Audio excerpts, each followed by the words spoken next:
네, 서울중앙지방법원은 오늘 오후 2시 10분부터 문학의 블랙리스트 연루자들에 대한 선고 공판을 진행했습니다.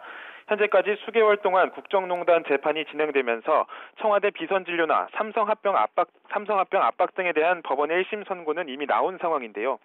정치적 성향에 따라 예술인들을 분류한 뒤 정부 지원을 배제하는 이른바 블랙리스트 혐의에 대해서는 오늘 처음으로 법원의 판단이 나왔습니다.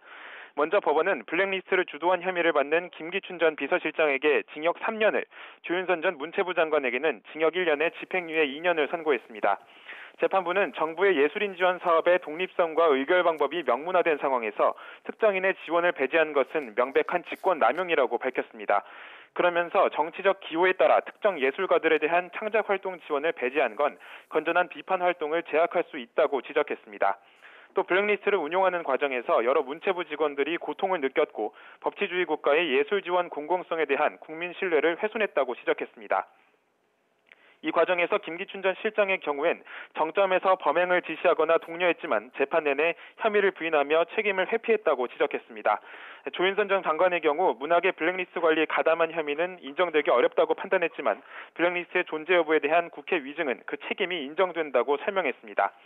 이와 함께 재판에 넘겨진 청와대 김성률 전 교육문화수석은 징역 1년 6개월을, 김소영 전 문체부 비서관은 징역 1년 6개월에 집행유예 2년을 선고받았습니다. 또 같은 혐의를 받지만 별도로 재판을 받은 김종덕 전 장관은 징역 2년을, 신동철 전 정무비서관, 정관주 전 문체부 1차관은 각각 징역 1년 6개월을 선고받았습니다. 앞서 특검은 나라를 분열시키려 했고 역사의 수레바퀴를 되돌려 놓았다며 김기춘 전 실장에게는 징역 7년, 조윤선 전 장관과 김성률 전 수석에게 각각 징역 6년을 구형하는 등 이들 모두에게 중형을 구형했습니다. 아울러 검찰은 박 전 대통령이 문화예술계 지원 배제 정책에 관여하고 김 전 실장 등과 공모해 블랙리스트 시행에 미온적인 문체부 실장 등을 인사조처하도록 한 혐의 등이 있다고 보고 있는데요. 이 때문에 블랙리스트 유죄 판결은 같은 혐의로 재판을 받는 박 전 대통령에게도 상당히 불리하게 적용될 수 있습니다. 이에 따라 검찰은 블랙리스트 1심 결과가 나오는 대로 판결문을 박 전 대통령의 재판의 증거로 제출해 심리에 활용할 전망입니다. 지금까지 서울중앙지방법원에서 YTN 김태민입니다. 자, 잠깐만요. 김 기자.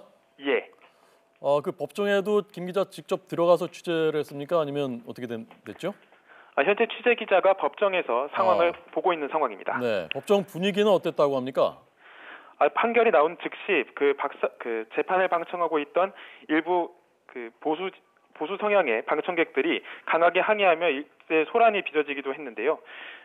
선고 결과를 받은 피고인들의 상황도 잠시 설명드리겠습니다. 네네. 김기춘 전 비서실장의 경우에는 고개를 끄덕이고 눈을 감고 서 있고요. 조윤선 전 장관, 집행유예가 선고된 조윤선 장관 역시 눈을 감은 상태에서 법원의 판단을 들은 것으로 지금까지 전해지고 있습니다. 네. 조윤선 전 장관은 그러면 어떻게 오늘 출소하는 겁니까? 이 절차가 어떻게 되는 거죠? 예, 현재까지 구치소에 수감 중이었던 조윤선 전 장관의 경우에는 집행유예가 선고됐기 때문에 오늘 법정에서 나와 자유의 신분으로 돌아갈 예정입니다. 네. 김상률 전 수석은 법정 구속됐다고요?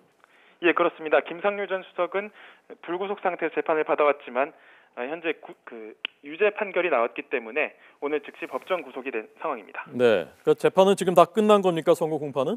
예, 그렇습니다. 선고 공판은 모두 종료됐습니다. 네. 그 이후에 새로운 소식 뒷얘기라든가 전해진 건 없고요? 예, 아직까지는 선고 직후기 때문에 특별한 상황은 전해지지 않고 있습니다. 네.